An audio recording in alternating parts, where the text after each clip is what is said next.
Please remember the world that you are now seeing, for this natural world is in jeopardy, and even if you are willing to help put an end to what you are about to see, you may never be able to see the world in the same way again. In the early part of 1999, an immense operation began, an operation using aircraft that many of us will find difficult to accept. This operation involves a dispersal of massive amounts of fine materials into the atmosphere, and the implications of these actions are grave and far-reaching, and they strain the limits of understanding. There will be counterclaims to the evidence that is presented within this film, and you will be told that all is normal and as it should be. You will be told that there is nothing to be concerned about, and that all is as it has always been. Your eyewitness accounts will be dismissed as unreliable. This dismissal by claimed authorities and officials will be in direct contradiction to fundamental physical principles and your own common sense, but you will encounter it nonetheless. This dismissal now spans a time period of more than 5 years, and it accompanies a grassroots awareness that has been reached by millions of concerned and engaged citizens. From this point on, I urge you to use your own mind to reach your own conclusions on the truth of the matter.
What you are seeing now is quite normal.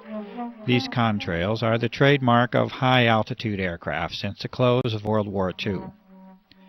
You notice that the condensation disappears fairly quickly, much like your breath on a cold winter day. This is as it should be, and as it has been. For those curious enough to delve into the physics, chemistry, and thermodynamics of contrails, this normalcy has a more thorough explanation. Yes, science and common sense do agree, and the balances of nature are achieved with this common phenomenon.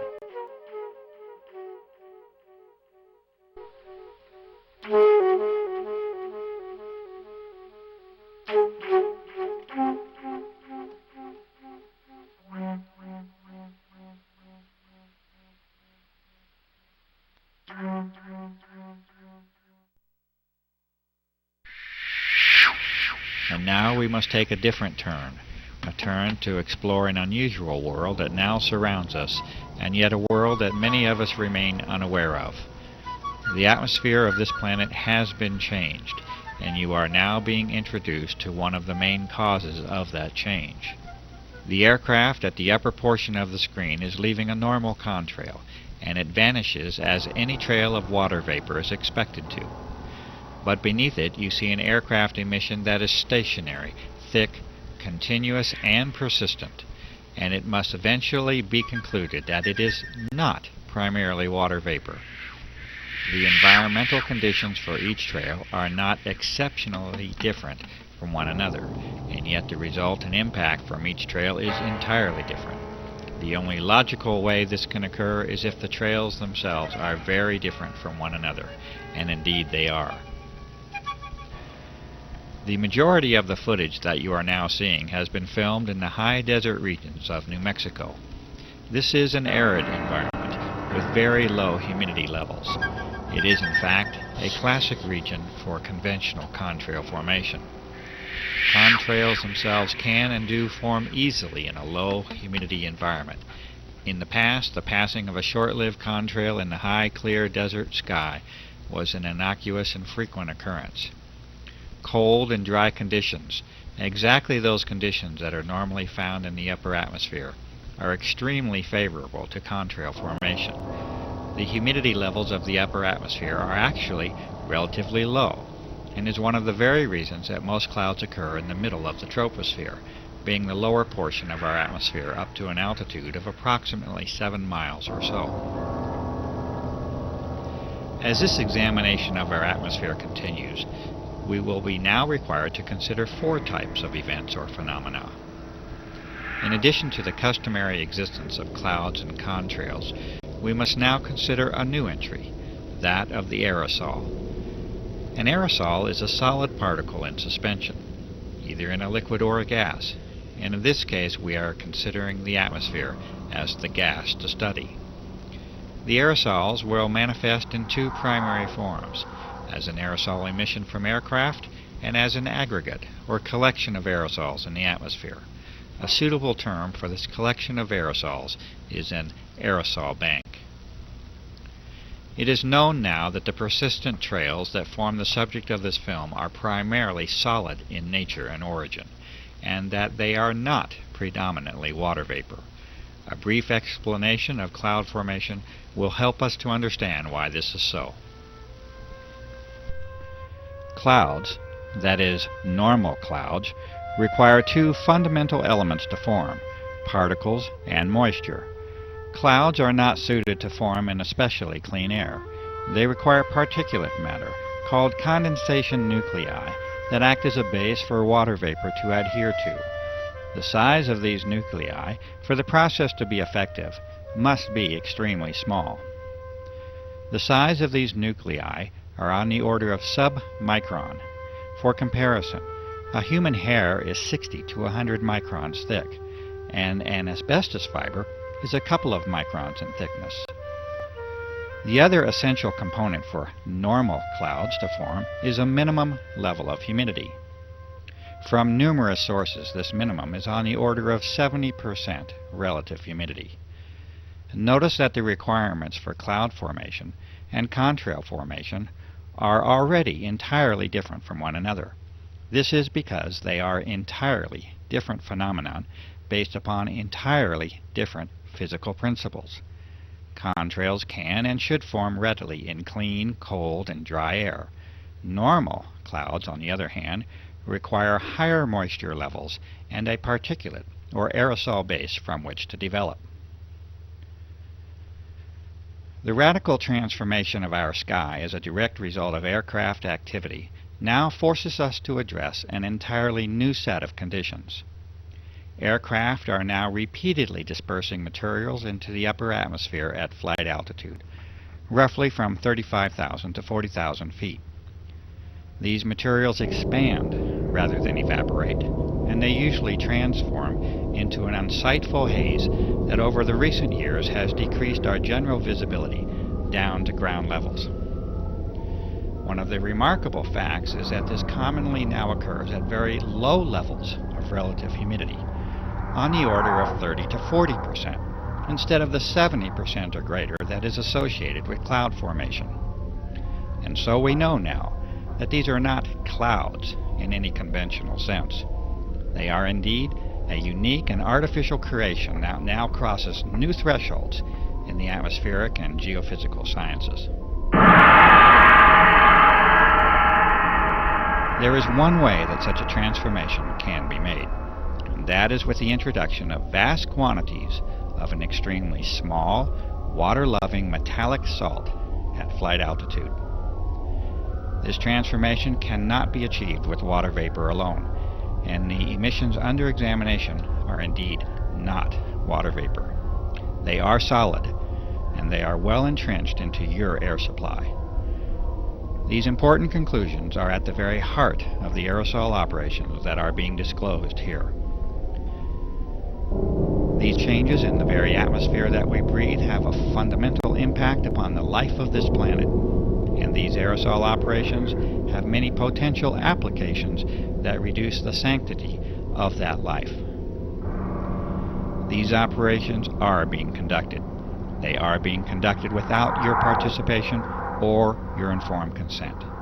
They are affecting your life, the lives of those you know and love, and the very life of the planet itself.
Try to remember the color blue, for once it was yours to see.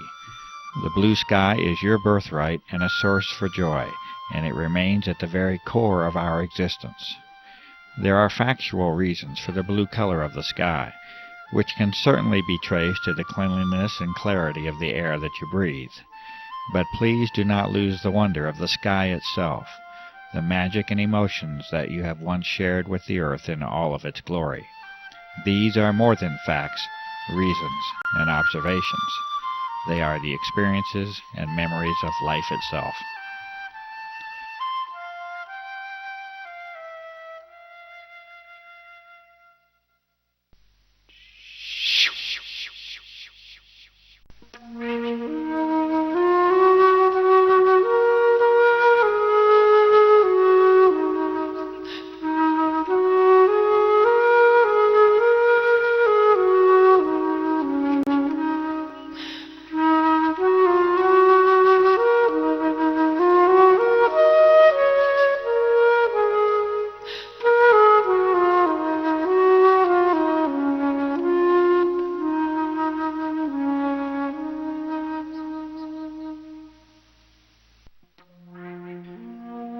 You can no longer see blue now, at least not in the same way that many of us know and remember. Your horizon has largely turned to white, and there is a very good reason that this is so. These fine, solid materials, or aerosols, are now in your way, and you will see clearly no more. The source and origin of these aerosols is now abundantly clear, and the aircraft operations have now made their mark upon this planet. It is a mark that you must now live with, and that you must now breathe, and that you must bear the consequences of.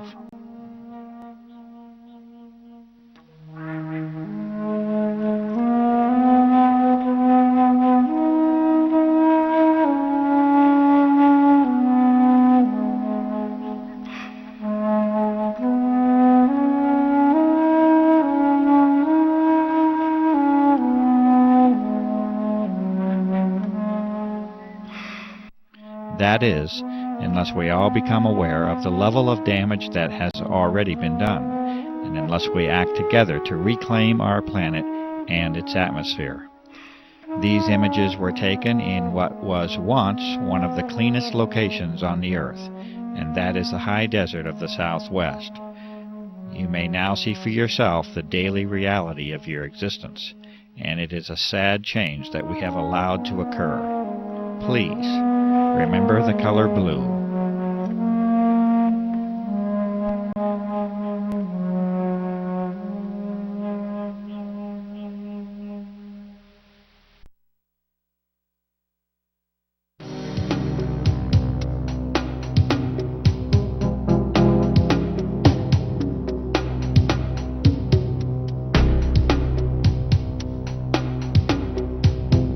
In the early part of 1999, A website under the name of www.carnicom.com was created to call attention to the unusual events and effects surrounding aircraft activity over the southwestern desert skies of the United States. The developer of that site was a generally quiet and conservative former federal employee with no political or environmental notoriety. Within a matter of days, it was apparent that this site was immediately drawing attention from a broad host of high-level government and military agencies, defense contractors, research organizations, chemical and pharmaceutical companies, and health organizations. This interest was documented on this same site for a period of several months, by which time an obvious pattern of monitoring the developing research was apparent. Over the next few years, a glaring disparity had evolved. On one hand, a high level of monitoring of documentation, sampling methods, research, analysis, and disclosure efforts was now documented. On the other, a campaign of continuous dismissal of the significance of the issue and a refusal to investigate was conducted by those very same visitors. You are now seeing a small sample of these frequent visitors and monitoring agencies and companies, such as the Pentagon, multiple Air Force bases, the United States Senate, aircraft manufacturers, pharmaceutical and drug companies, national security, intelligence and emergency agencies, weapon and defense system contractors, research organizations, and the media. The United States Air Force is now on public record as declaring that the entire subject of this documentary is a hoax. This assertion was first made by Lieutenant Colonel Michael K. Gibson in August of 2000, when he stated that, quote, "The chemtrail hoax has been investigated and refuted by many established and accredited universities, scientific organizations, and major media publications." End quote. This assertion was later escalated when Colonel Walter M. Washabaugh in 2001 repeated verbatim the previous declaration. Colonel Washabaugh also did not opt to provide the detailed list of the refuting parties. Charles H. Taylor, North Carolina, from the House of Representatives, has stated in March of 2000, in a response to constituent concern, that he has been, quote, "informed by the Air Force that these chemtrails are nothing more than ordinary contrails," unquote. He also states that they pose no environmental hazard or risk to human health, and that we can be assured that he will continue to monitor this issue.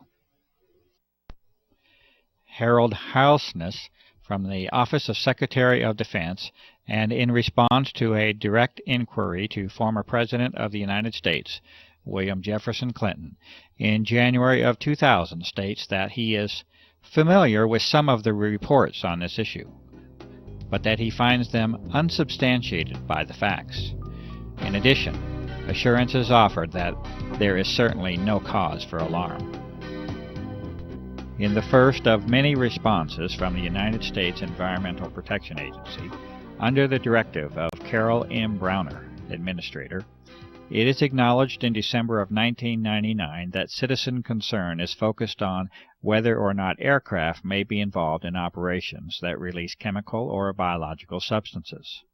The EPA responds that they are, quote, "unaware," unquote, of any such applications by such aircraft.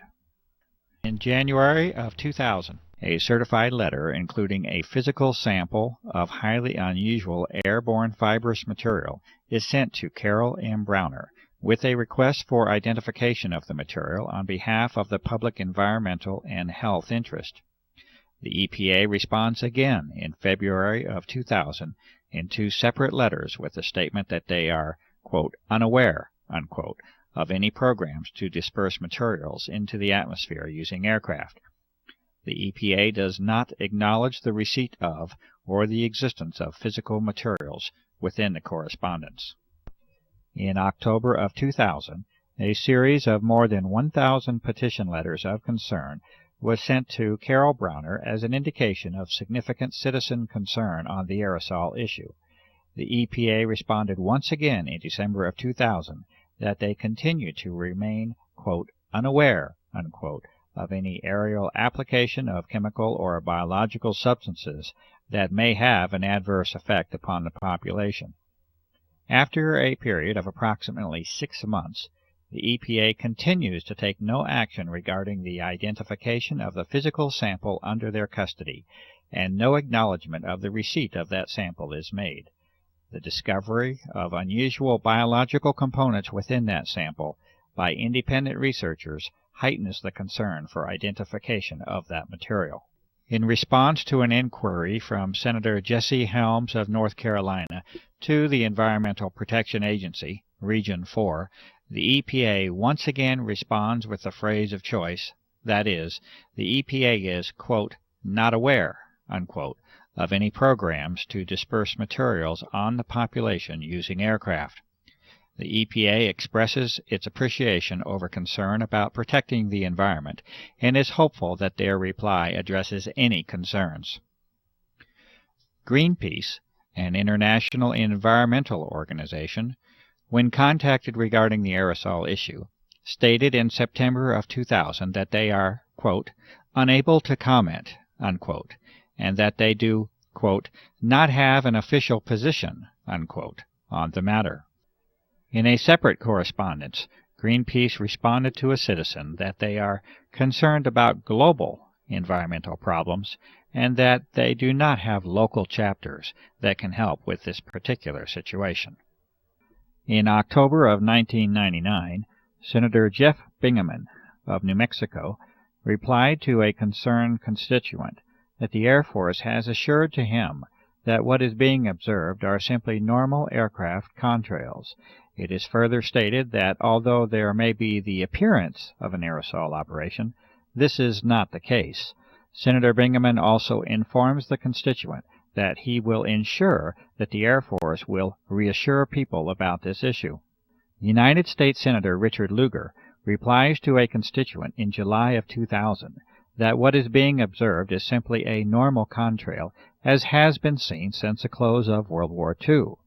Furthermore, Senator Lugar states that the FAA, NOAA, the EPA, and academic professors have examined the claims only to find out that they have been made by disreputable sources and that upon challenge provide no evidence or data. Representative Mike Thompson of California replies in April of 2000 to a concerned individual that what is being reported and observed is simply a normal consequence of aircraft traffic, and that there is no environmental hazard or risk to health. The State of New Mexico Environment Department in September of 1999 acknowledges a number of complaints received regarding aircraft activities over the skies of Santa Fe, New Mexico.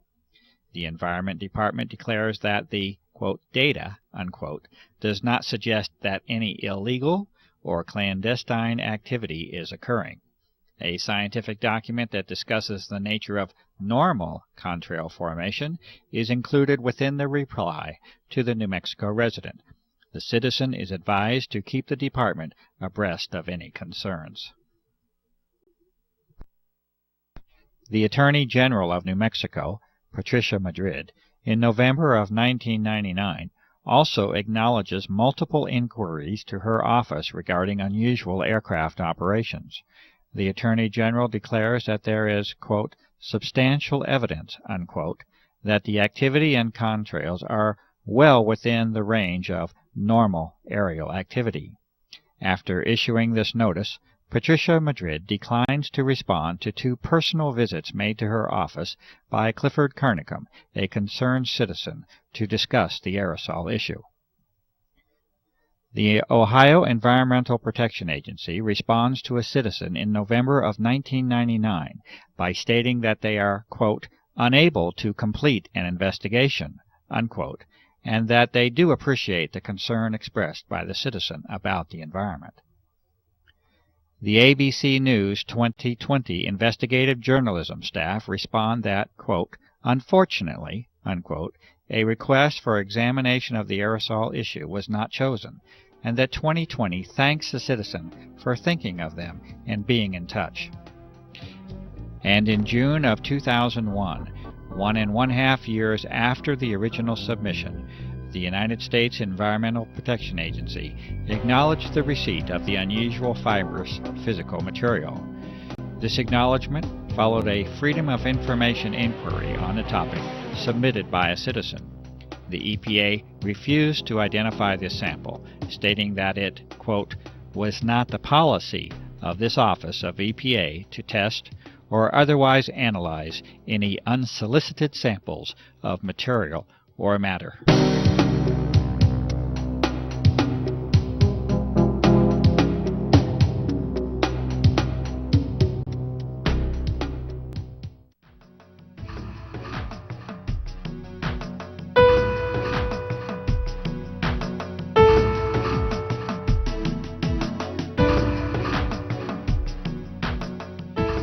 Since the beginning of 1999, a series of more than 36 scientific, physical, observational, and analytic methods have been used to examine the dramatic alteration of the atmosphere that has taken place. These tests have been conducted with much labor, time, and expense. They have been conducted with very limited resources and equipment, much of it requiring original construction, development, or modification. What follows is a partial presentation of these sampling methods. The diversity and thoroughness of examination is apparent in the work that has now spanned more than 5 years. The officials and authorities things last all day long, unless there's a strong wind and it blows out of the way.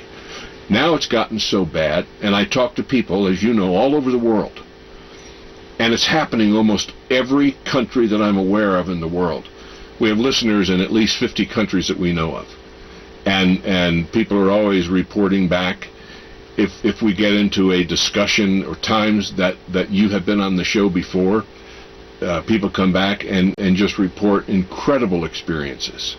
They have a lot of respiratory problems. They never had that before. People are having a lot of sinus problems. They've never had that before. And it's always after they have been inundated with some of these sprays. You also asked about, how do people feel about it? They are extremely concerned because there seems to be something that is happening that is affecting them physically and in some cases even emotionally and psychologically. So there is a drastic change in what is happening around us in 5 years, 5.5 years. And people have never seen this or experienced this before.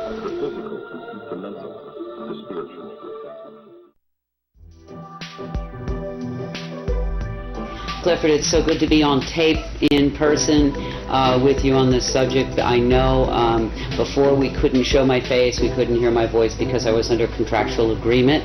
I'm no longer under that contractual agreement. So I can be here in person, and that feels good.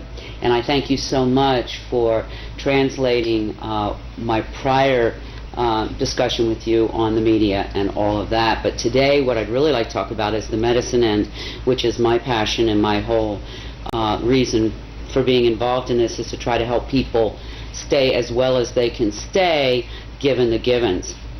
I also want to say something that's very important to my heart, is that I am deeply patriotic. That's all I really want to say. Never thought I'd live to be seeing these times. As you know, recently information was brought to us that's critical in terms of health. So I want to deal with that first, and then we can go back and talk about the other contents of this aerosol spray and the impact to the body, and perhaps some mitigating medicines. We have found out through a very credentialed research doctor that perhaps what we're seeing occasionally show up in our air supply is a fungus.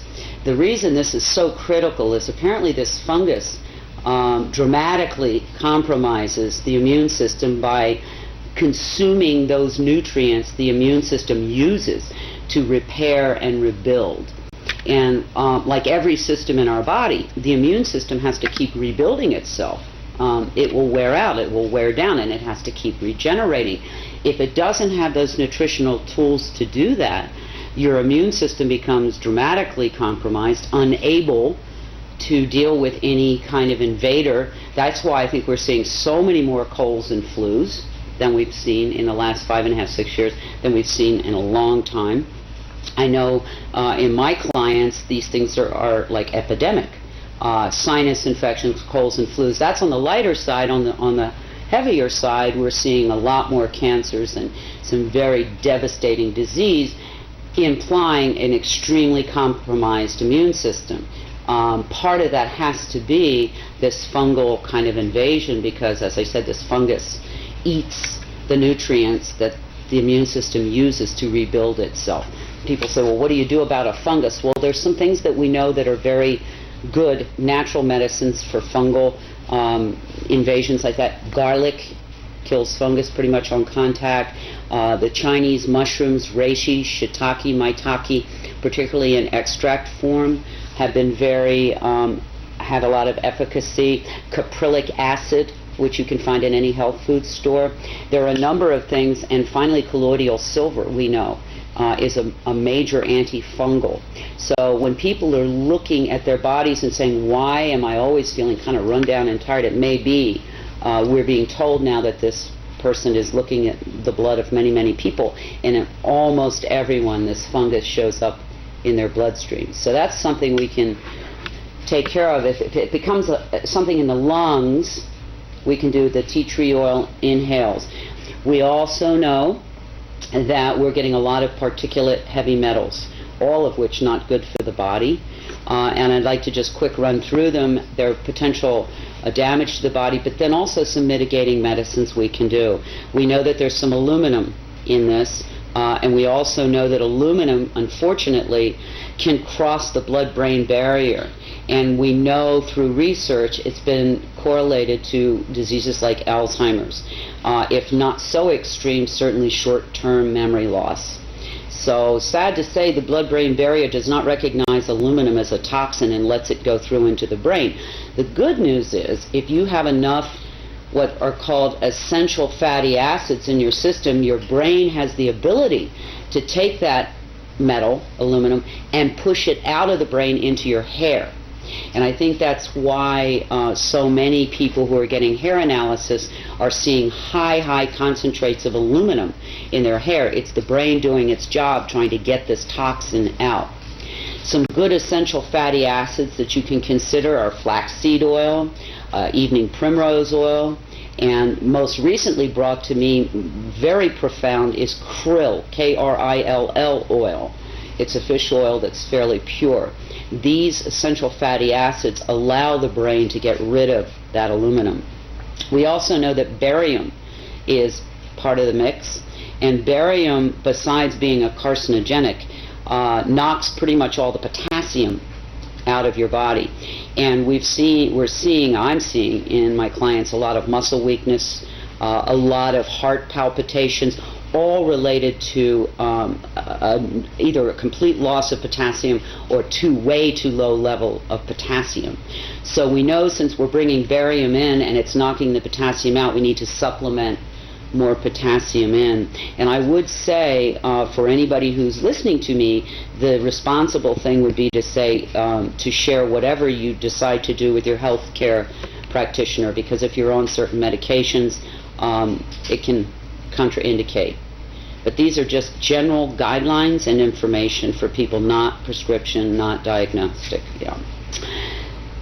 There is also apparently some titanium in this mix from your research, again another heavy metal, and magnesium. And for a long time I could not understand why that would be a bad thing, because we're always encouraging people, to take some magnesium in. However, my brother, who's a physicist, accidentally gave me an answer that I had been seeking 2 or 3 years, why I was seeing so many blood clots and thick, sticky blood platelets. And it's epidemic now, and constantly running commercials for blood thinners and on and on. Well, he tells me when you combine an aluminum ion with a magnesium ion, it clots the blood. So we have both of those in this mix. My personal choice is ginger root for blood thinning. I take ginger root capsules every day.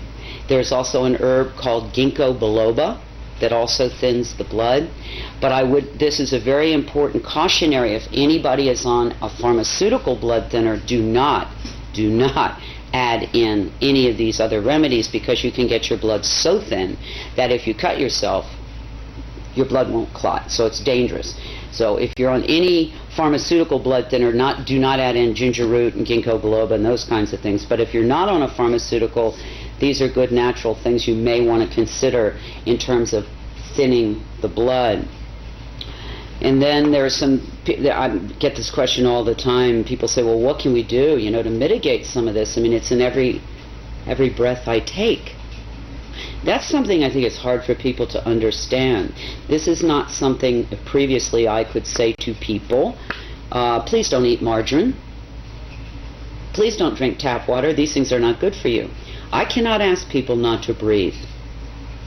But what I can say, there are things that you can do to mitigate the amounts of it that you're taking in. One thing that you well know I do is when I'm outdoors, I wear a mask. It's not comfortable. It looks silly. I get stares. But I have to tell you, since I've been doing that, I've noticed a big improvement in what kind of symptomology I've had to deal with. Also, there is something, a very good all-natural substance called diatomaceous clay that has the unique property of attracting heavy metals to it, then binding with them and allowing your body to then send it out through your bowel.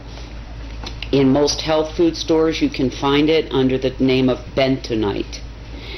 You have to make sure, though, this diatomaceous clay that you're taking in is food grade, because they do have diatomaceous clay at the nurseries, and that's not pure. But if you go to your health store, or if you know somebody who has food grade diatomaceous clay, that is something I do daily to try to begin to remove these metals, because all heavy metals are detrimental to the system. Again, flaxseed oil, krill oil, the omega-369 oils, very important, particularly for brain function during these times. Potassium supplementation. And another epidemic is sinus infections, and that colloidal silver nasal spray I use, and I've had a lot of friends use it, and it's very effective with helping to clean up those sinus infections caused, I'm sure, by all these particulates. I don't know if you know, one of the top respiratory specialists in the United States was recently on the Today Show. He's written a book called something about the breathing crisis in this country. And he told, I think it was Katie Couric, I don't recall who was interviewing him, maybe Ann Curry, that death or mortality from respiratory disease had gone from number 8 5 years ago to almost number 3. That's huge. That means that the third leading cause of death now in this country is breathing. And one has to wonder what could have happened in 5 years to have created that kind of crisis, is the only word I can think of. So this is something that anybody who breathes, and I'm assuming that's anybody who might be seeing this documentary, needs to be concerned not only for themselves but everyone they love. This isn't like a firing squad where everybody goes down and you get to watch it at one time. This is a cumulative poisoning that will demonstrate in different people in different manners depending on how strong their immune system was to begin with, what their genetics are, and many other factors. So this is something that will demonstrate in a lot of different ways. You're not going to have, as I said, the firing squad effect, but what you will have is over time more and more debilitated people, more and more people who don't feel well, more and more younger people, which I'm seeing quite a bit of now, in their 20s, 30s, and 40s, with problems that we never saw in that age range, or rarely, I should say, saw. When this began 5.5, almost 6 years ago, 24/7, we know that maybe it's been going on however long, but the 24/7 heavy spraying, during that time, at the beginning, I saw mostly older, frail people and infants suffering and leaving the planet. But now it's coming down the old chronological scale here. So we're dealing with people, teenagers, 20s, 30s, 40s, 50s, with a lot of debilitating problems. I know in Albuquerque alone, 5-6 years ago, 6 to 8% of the children were diagnosed as asthmatic. Today, as of now, it's 70%. It's devastating. These are children. I would say to anybody listening, one of the first and most important things that you can do is start to eat your medicine. Get rid of the junk food, get rid of the empty food, get rid of the zapped food, and begin to eat, if you can, organic and free range. If you can, at least good, whole, pure food. Don't zap it in the microwave. That removes all the good digestive enzymes and many of the nutrients.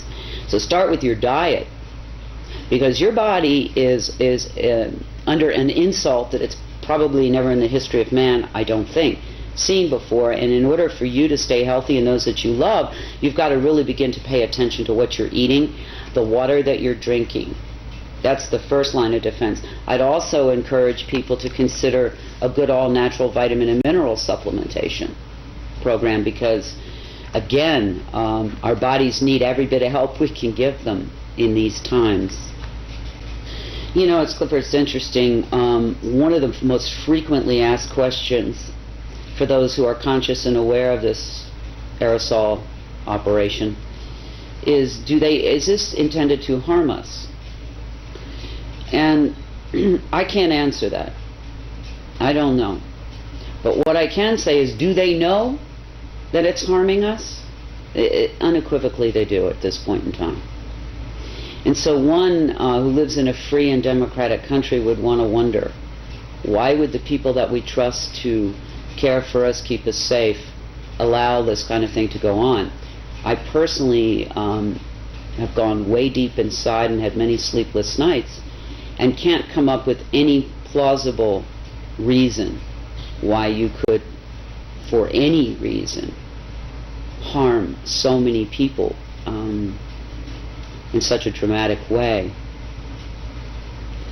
And so I would say, if you are like me, you love this country, you're deeply patriotic, that take advantage of that freedom that we are given here in this beautiful land of democracy.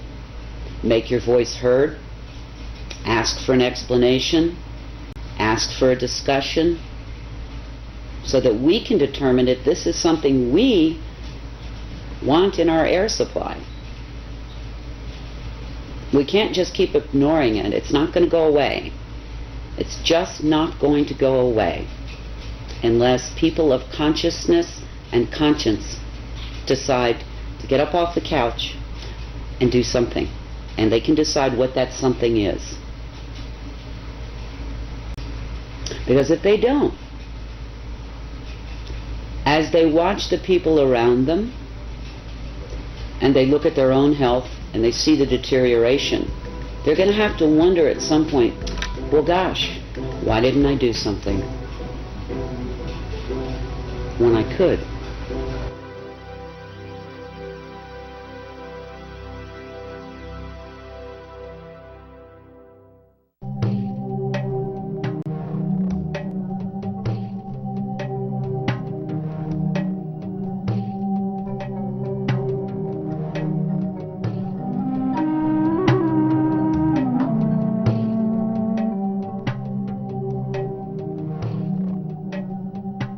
After confronting the reality of the changes that have been made to the planet, it is a natural question to ask, why?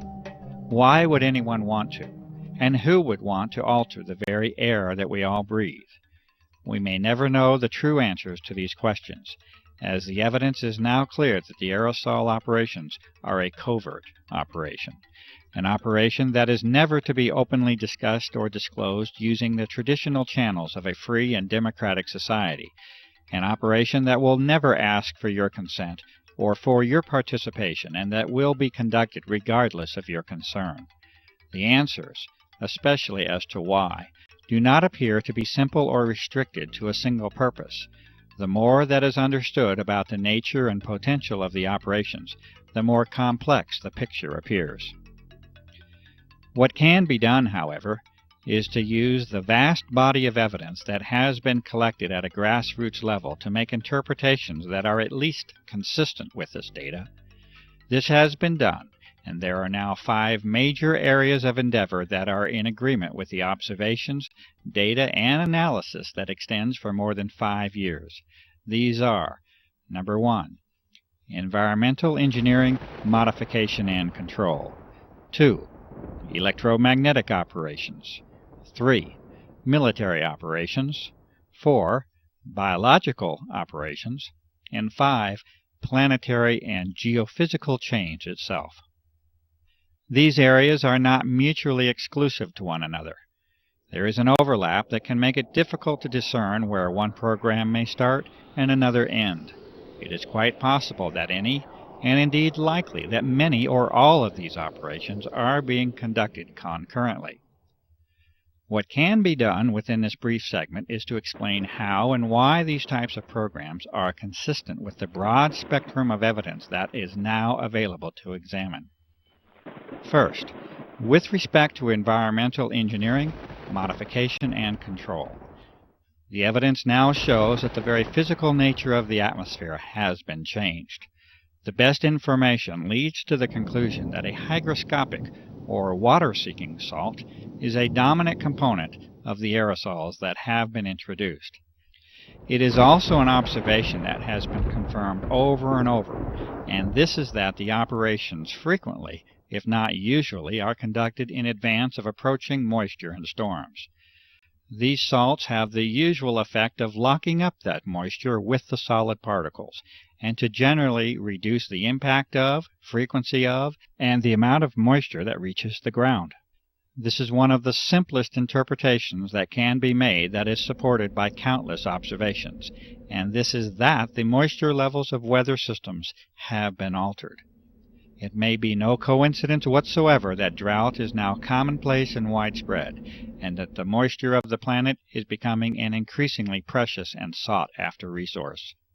There are those who make claims that the aerosol operations have an intended, benevolent objective to mitigate the effects of global warming. It is also apparently accepted within that same claim that it is best that such an intention not be internationally discussed in public, and that you are best off not knowing about it. Unfortunately, the data does not support the contentions of benevolence that have been made, and in fact the majority of the data can be considered to have detrimental and potentially disastrous consequences to the life and ecology of this planet, including humans. Furthermore, the vast majority of elements and substances under examination will actually increase the heat levels of the lower atmosphere rather than decrease it when they are placed into it. This is exactly what the observations themselves support, and that is that drought conditions are exacerbated and aggravated by the introduction of the aerosols and not mitigated, as many might choose to believe. In addition, there are many more complicated aspects of environmental control that are possible with the use of conductive aerosols, including the modification of the electrical nature of the atmosphere, as well as thermal instabilities induced by interactions with the magnetic field of the Earth. Storms depend upon the electrical exchanges that take place within the atmosphere. Lightning is the result of electrical imbalances that occur in the electrical fields between the Earth and the atmosphere, altering the collection and distribution of rainfall, interfering with the electrical exchange of energy and producing thermal or heat instabilities. All of these point to a very realistic assessment that environmental modification and control is likely a fundamental agenda within the aerosol operations. The United States Air Force has publicly disclosed a doctrine of owning the weather by 2025, and many have good reason to believe that such objectives have in part already been accomplished. This brief introduction to this topic only considers impacts upon the atmospheric shell, literally an eggshell of life that surrounds this planet. Understanding the full environmental impact, including the soil, the seas and lakes, the flora and fauna, the agriculture that sustains us, can only lead to an ominous portent of environmental change that we must pay the price for with our apathy.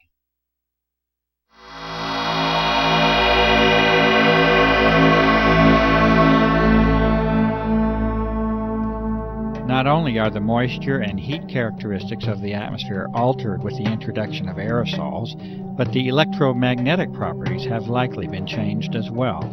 An ion is a charged electrical particle, and all of the data supports the claim that massive amounts of easily ionized particles are another important part of the grand geophysical picture.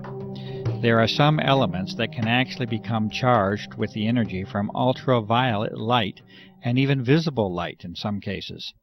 Barium is one such element that falls into this category. The implications of being able to modify the atmosphere electrically and magnetically are enormous, and a variety of physical methods that are used to transfer, manipulate, control, and propagate energy in that medium must then be considered. As an example of how a small change can produce a major effect, consider the following statement from Lancaster University in the United Kingdom on the topic of the ionosphere. Quote, "Although less than 1% of the upper atmosphere becomes ionized, the charged particles make the gas electrically conducting, which completely changes its characteristics. The ionosphere can carry electrical currents as well as reflect, deflect, and scatter radio waves." Unquote. What we see, therefore, is that a small change in the electrical properties of the atmosphere, be it the upper or now lower atmosphere, completely alters the way in which that shell around the Earth can be used. This concept introduces us to the topic of plasma physics, which may be more in the grasp of common understanding than might first be believed. Most of us are familiar with a neon or fluorescent light tube. This is a perfectly common example of what plasma physics is about. In that tube, there is an ionized gas, and energy can easily be sent through that tube to produce the effect of light in that case. A plasma is an electrically conductive gas. This means that there is a source of ions and electrons within that gas, and that these electrons can be used to carry current. We have seen that it takes very little change to produce a large change in the electrical properties of that gas, and the effectiveness of energy transfer and accumulation is governed primarily by the number of electrons that can be introduced into it. The term that describes this is electron density, and it becomes increasingly important in our understanding of the likely goals of the aerosol operations. Multiple measurements of atmospheric conductivity levels, extremely low frequency and very low frequency radiation, as well as magnetic variation, support the claims made that the basic electrical properties of our atmosphere have been changed. These two physical properties alone that have been mentioned, that of thermodynamic and electrodynamic change, have the prospect of changing our world so much that even the most conservative of environmentally aware individuals should be aware of the prospect for disturbance and damage. Changes in heat and energy are at the foundation of the life of this planet and all those who dwell upon it.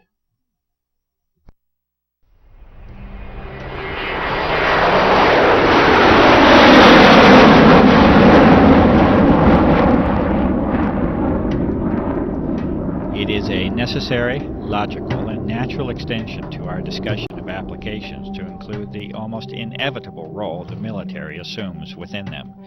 Indeed, the dichotomy of extreme, sustained, and continuous interest and monitoring of the aerosol research by the military and intelligence complex, juxtaposed with the public declaration by the U.S. Air Force that this entire subject is a hoax, is curious enough that many of us may wish to seek the truth of the matter. The most advanced military agencies, intelligence services, clearly have an interest in monitoring and controlling the level of discussion and disclosure on the aerosol issue. The tools of research and analysis must therefore be used at least in part to compensate for the lack of openness that now shrouds this democracy under the guise of national security.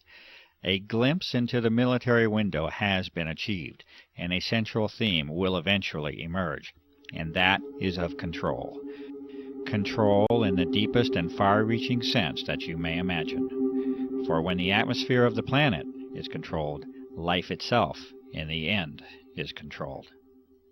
With a basic knowledge of plasma physics, that is, the physics of an energized gas or atmosphere, it is impossible to proceed further without at least a brief introduction to the HARP facility and technology. HARP, or High Active Auroral Research Program, is operated by the U.S. Air Force and is claimed to be simply a research facility.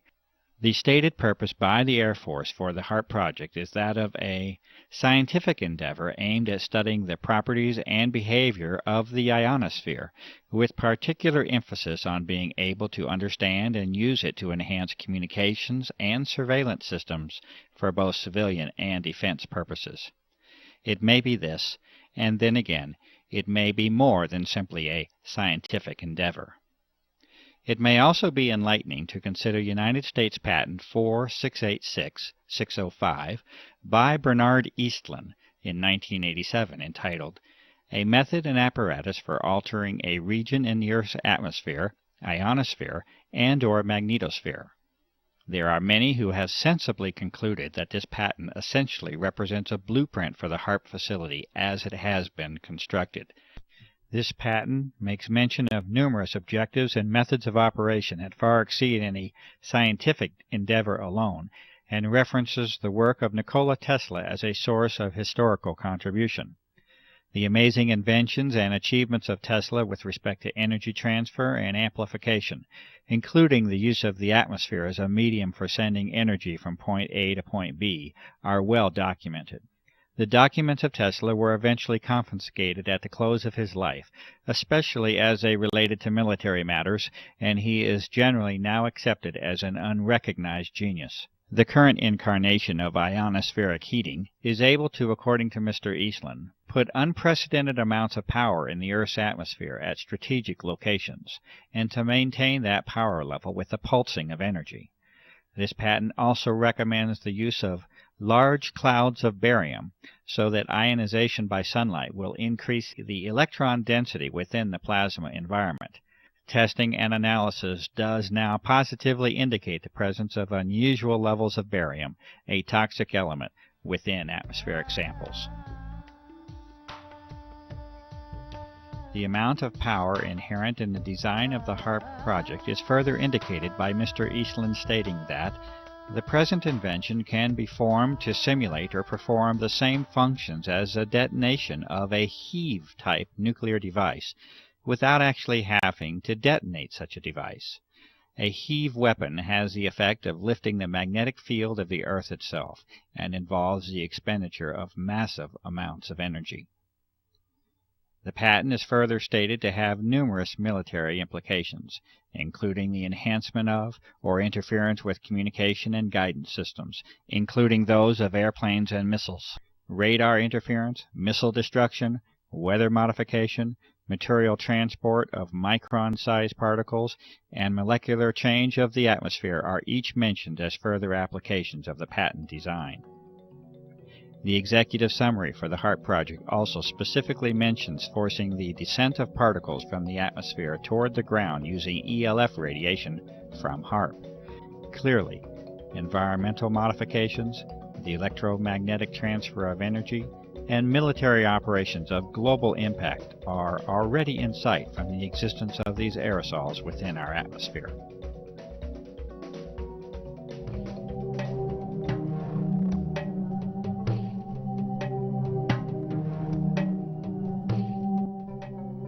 In 1977, the United States Senate held hearings on the subject of biological testing by the Department of Defense on human subjects without their informed consent. In the opening statement, Senator Kennedy identifies the key issue of the hearings, the known use of Americans as unwitting human subjects for open-air germ warfare testing conducted in the public domain by officials of our own government. Furthermore, he poses the critical question, should a democratic people cede to its government the full responsibility of determining when secret tests on unwitting subjects are necessary to protect the nation's security? It appears that this key issue was never truly addressed, and that, almost 30 years later, this responsibility is no longer a question that is even being posed to the public. It is a fact, however unpleasant and distressing the consideration may be, that biological components have been repeatedly identified in a series of tests of atmospheric samples over a period of several years. The U.S. Environmental Protection Agency has refused to identify physical material that has been demonstrated to contain biologicals of this same form. These components appear to involve the use of desiccation, freeze-drying, and aerosol distribution methods, exactly the same methods itemized within the private contractor listings of the Senate hearings. Evidence further indicates that extremely advanced biotechnical methods are likely to be a part of the development and delivery process. To date, no professional or public medical professionals have attempted to duplicate the test methods and results, and the evidence continues to be provided only through independent citizen activism. Acknowledgement and response to this evidence by all public officials remains lacking. There is currently no prospect of government hearings on the aerosol issue, and the reality of the evidence continues to be denied by public officials.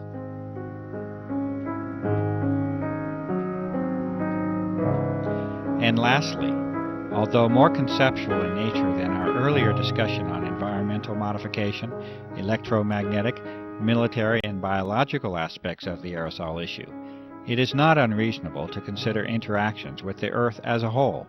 It is not impossible that there may be connections between the energy levels of this altered plasma of the Earth and geophysical processes, including Earth changes. There has been increased attention in recent months by prestigious scientific organizations, mainstream media, and the Defense Department itself on dramatic Earth changes that are foreseen in a not-too-distant future. These discussions center on major climatic change and geophysical field changes, such as the magnetic field. Under disclosure is the likelihood that these changes occur much more rapidly than was previously supposed. It is at least a theoretical reality that a plasma sheath around the Earth can accumulate energy. This originates from the combination of increased electron density and low-frequency energy propagation. There are many questions that can be asked as to how and if this energy can be harnessed to affect the Earth. The many abnormal Earth changes already on the record during the recent years certainly offer a motive for examining the energy transfer between the Earth and the now altered atmosphere.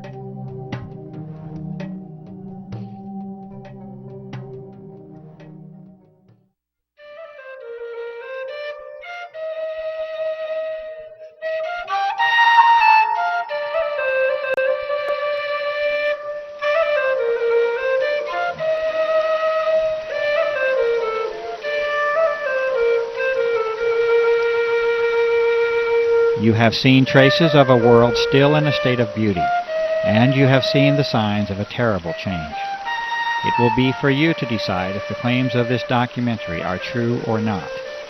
You have seen the distinctions between what mankind has known for decades to be in harmony with our surroundings, and that which is a product of our urge for technological supremacy over nature. You have seen a clear sky, this blue that was but is no more. The sky that has been taken away from us all. You have been confronted with assertions of operations on a scale never seen before in the history of mankind, and you have been shown evidence that aircraft can alter and have altered the fragile envelope for life that we call the atmosphere. You have seen science and sampling applied to the problem over and over at the grassroots level. Numerous methods have been demonstrated that show artificial and deliberate modification of the atmosphere, including its chemical, thermal, electromagnetic, and physical properties. There are detrimental effects that can be anticipated and that have been observed as a result of these changes in our air, and we must all accept the consequences of the toxic environment that has been created. The health of our home and lives have been sacrificed in the search for dominion and control. You have witnessed a high level of interest in the subject of this documentary by the military branches at the highest level, the intelligence services, the chemical industry, research organizations, defense contractors, bioengineering firms, and the pharmaceutical complex. You have heard the responses of the public, government, and even environmental organizations in response to the innumerable requests by the public for investigation. These responses repeatedly revert to describing phenomena that are normal and commonly observed, while denying and dismissing the extraordinary observations that sensible and reasonable citizens have called attention to. There has been a sustained campaign to ridicule and discredit the cumulative efforts of years of research, activism, and devotion by countless individuals acting from the motive of concern for the health of this planet and its inhabitants. A free and democratic society, if it is to continue to exist, must be able to openly discuss the benefits of technological and military supremacy against the deleterious impact upon the environment that we as global citizens must share. Divine rights of humankind must assume their rightful place amongst the individual nation's right for military security and secrecy. You have heard the responses of only a few citizens and professionals who state their sensible concerns about the impact of the aerosol operations upon our environment and our health. The lack of time prevents the presentation of the awareness that is now known to be shared by a grassroots network that conservatively must include millions of people. The extent of this awareness across national boundaries is apparent, and this network is of global proportion.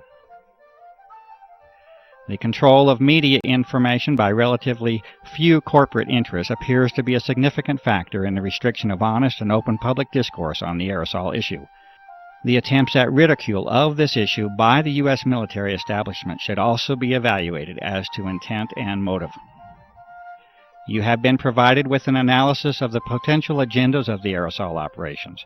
The conduct of environmental, military, electromagnetic, biological, and geophysical operations are each consistent with the vast body of information and evidence that has been accumulated over a period of more than 5 years. This result has been reached with the painstaking efforts of numerous citizens, researchers, and activists across the country and around the globe. Many of the operations under consideration would appear to regard the welfare of human beings, the life of this planet, and our environment as a low priority. Many people, having become convinced of the reality of these operations, will naturally ask the question, what can I do to help? It is also known from experience in history that many of these same individuals feel helpless and powerless after they confront the immensity and complexity of the operations. They also often become disillusioned after encountering the predictable and disingenuous responses of our public servants. It is also known that the traditional methods of dissent and activism are no longer working, and the political process is failing in a constitutional sense. Petitions have been signed and disregarded. Appeals for investigation are dismissed. Calls for media involvement lead to crafted articles of ridicule. Even the legitimacy of the voting process itself is in question. There is no comfortable, reassuring, and simple answer that can be given to you. This is the reality that we must face. It is expected that any success will eventually result from an enormous groundswell of grassroots activism and open public protest. At the current rate of progress, a timeline of decades can be projected before we reach the level of influence that is needed. The sober counter-reality is that the health of this planet is not likely to give us such a generous allowance of time. Our atmosphere is our lifeblood, and like the proverbial frog in the warming pot of water, we are acting obliviously to our own demise. You will have to use your talents and resources, your gift of life, to help this planet. The role of this researcher has been to give you the best information of what is believed to be the true nature of the aerosol operations. You will have to determine your role and exercise that role while you still have the opportunity to do so. If you are a professional, you must inquire into the ethics of your profession and answer the questions of public service that accompany it. If you are a citizen, you must participate.